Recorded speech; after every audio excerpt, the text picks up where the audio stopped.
আসসালামু আলাইকুম।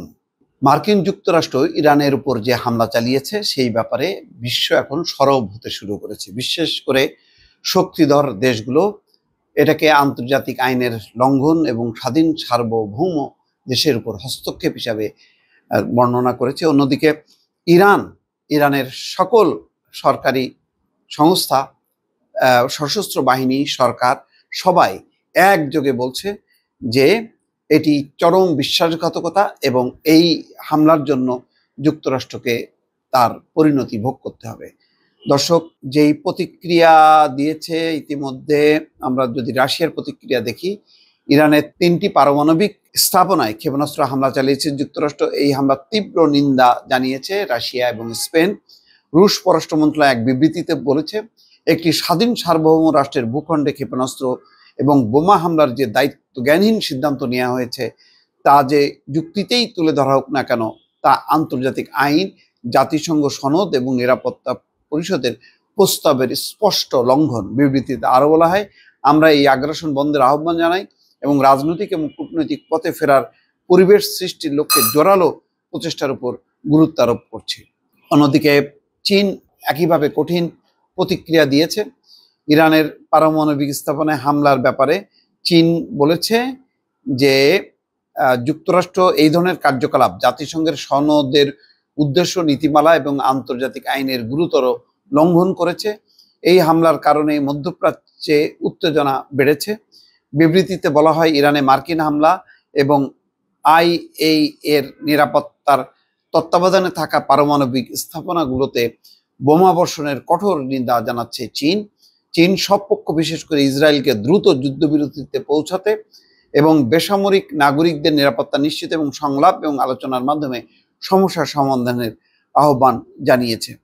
দর্শক, এর পাশাপাশি সবচেয়ে কঠিন প্রতিক্রিয়া জানিয়েছে ইরানের বিপ্লবী গার্ড।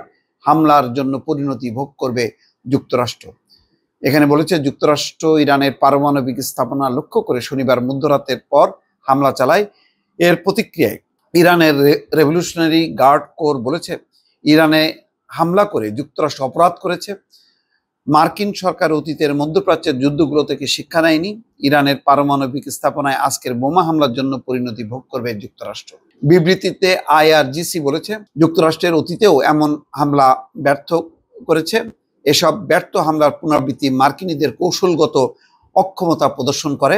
এবারে ইরানে হামলা মধ্যপ্রাচ্যের বাস্তবতার প্রতি অবহেলা প্রদর্শন, খবর আল জাজিরার।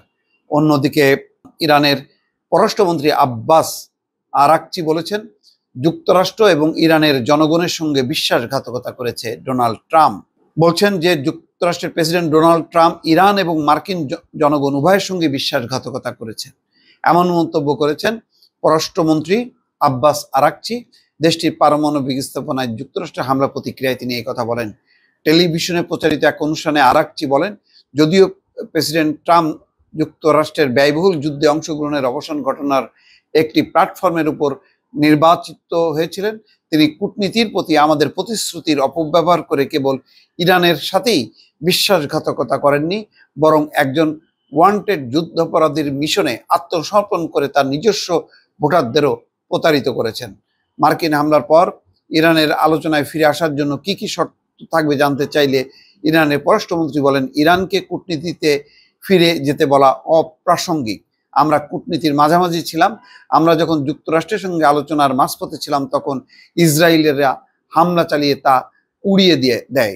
ইউরোপীয় নেতাদের সাথে আমরা আলোচনার মাঝখানে ছিলাম, এবার যুক্তরাষ্ট্র হামলা চালিয়ে এটি উড়িয়ে দিল।